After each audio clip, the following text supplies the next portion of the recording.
Global nigoh bilan voqealarni bir qadam oldindan bilib boring va bizga obuna bo'lishni unutmang.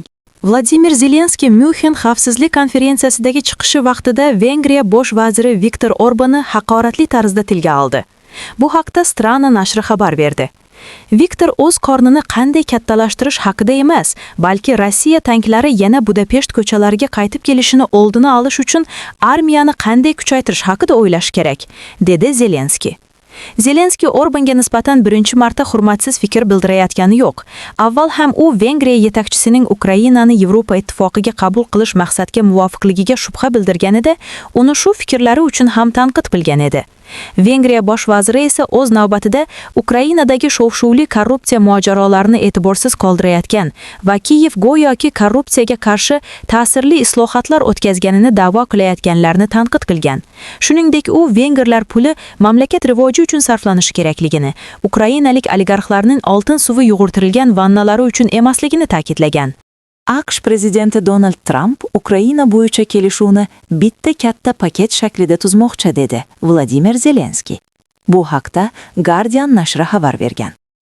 Trump tinchlik bitimini birdaniga tasdiqlamoqchi. U o'zining yagona, katta, chiroyli qonun loyihasi bilan ham shunday qilgan, deya ta'kidladi Zelenskiy. Shu bilan birga Zelenskiy bu jarayonda kelishuv bosqichlarining ketma-ketligi muhim ekanligini qo'shimcha qildi. Oq uy rahbari juma kuni Kiyev rahbariga Moskva bilan bitim tuzish imkoniyatini qo'ldan boy bermaslik kerakligini aytdi. Uning so'zlariga ko'ra, aks holda Ukraina ajoyib imkoniyatni boy beradi.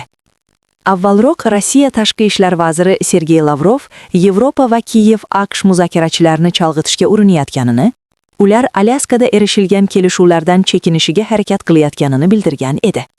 2025-yilning may oyida AQSh vakillar palatasi Trump taklif etgan keng ko'lamli qonun loyihasini qabul qilgan.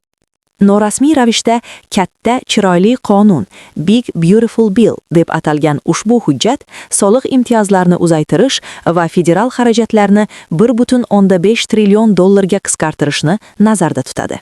AQSh davlat kotibi Marco Rubioning aytishicha, Qo'shma Shtatlar Yaqin Sharqda o'z kuchlari mavjud bo'lishini istaydi, chunki Eron mintaqadagi Amerika qo'shinlariga zarba berishi mumkinligini tushunadi.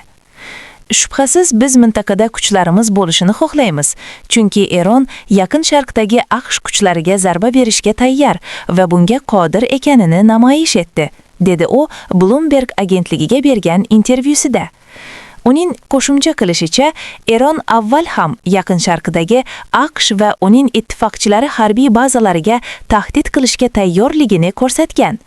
AQSh prezidenti Donald Trumpning aytishicha, Eron bilan muzokaralar muvaffaqiyatsiz yakunlansa, AQSh harbiy dengiz kuchlarining 2-chi aviatsiya tashuvchi zarba guruhi tez orada Yaqin Sharqqa yo'l olishini ma'lum qilgan.